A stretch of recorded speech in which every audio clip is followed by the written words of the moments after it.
కొంతమంది శ్రీమంతుల ఇళ్ళల్లో బాత్రూములు పేదోళ్ళ ఇళ్ళంత పెద్దగా ఉంటాయట.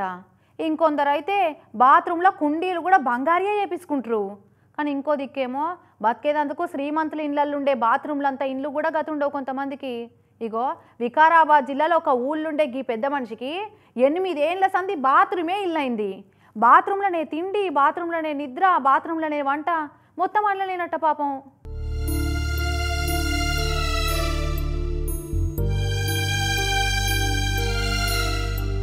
ఇక చూసిర్రా ఈ పెద్ద మనిషి ఉంటున్న ఇల్లు ఎట్లుందో. అగ్గి పెట్టంతా ఉన్న ఈ అర్రల్నే వంట, ఇళ్ళనే తిండి, ఇళ్ళనే నిద్ర. అర్ర చిన్నగా ఉందేమో, అయితే ఏంది గీ ఇంత గతి లేని వాళ్ళు కూడా చాలా మంది ఉన్నారు అనుకుంటారేమో. ఇది అసలు ఇల్లే కాదు, కేంద్ర సర్కారు వల్ల స్వచ్ఛ భారత్ మిషన్ పథకంలో మంజూరైన మరుగుదొడ్డి. ఇక లోపట్నే బాత్రూమ్ కుండి ఉంది చూడుర్రి, కాకుంటే ఇది వాడతలేదట.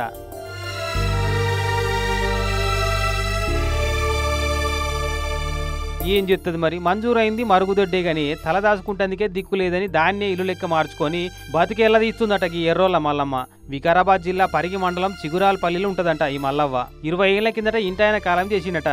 10 ఏళ్ల కిందట ఇదే జాగలుండే పాత పెంకుటి ఇల్లు కూలిందట. ఇక అద్వరసంది ఓ చిన్నపాటి గుడి చేసుకొని ఉండేదట. పాపం రెక్కలు ముక్కలు చేసుకొని 2 బిడ్డల లగ్గం చేస్తే వాళ్ళ బతుకు కూడా ఏం సక్కదనం లేదట. బతుకు తెరువుకు పట్నం పోయి బతుకుతున్నారట. అప్పట్లో స్వచ్ఛ భారత్ పథకం కింద 6,500 రూపాయలు మంజూరైతే ఆ పైసల కింది పైసలు వేసుకొని ఈ బాత్రూమ్ కట్టించుకొని ఇళ్ళనే ఉంటుందట. పోనీ లోపల కుండి పెట్టియకుండా కట్టిద్దామంటేనేమో ఆ పైసలు మంజూరు కావాయే, అందుకే పెట్టించినట్టుంది. బాత్రూమ్ వాళ్ళు 6,500 అల్లిచ్చిండ్రు. 6,500 నేను కలుపుకున్నా, ఈ బాత్రూమ్ కట్టుకున్నా, ఈ బాత్రూంలో కొనసాగుతున్నా. అయితే ఇంట్లో హైలైట్ ఏంటంటే ఈ బాత్రూమ్నే ఇంటి లెక్క మార్చుకున్నందుకు దీని మీద ఇంటి పన్ను వసూలు చేస్తున్నారట అక్కడి దయగల్ల గ్రామ పంచాయతీ వాళ్ళు. చూసుకోర్రి, అవ్వ పెట్టది అడక తినానియ్యది అన్నట్టు ఇల్లు కట్టించే దిక్కు దిగువానం లేదు గాని బాత్రూంలో బతుకుతున్నందుకు అయ్యో అనకుండా దాన్నే ఇంటి కింద జమ కట్టి పన్నులేసుడంటే ఎంత పద్ధతి గల్ల పంచాయతీ బోర్డులో చూడురిగా. ఏ సర్కారును చూసినా ఏమున్నది గర్వకారణం అన్నట్టు పేదోళ్ళందరికీ డబుల్ బెడ్రూమ్లు అని చెప్పిన మున్పటి సర్కార్లో ఇల్లు రాలేదు.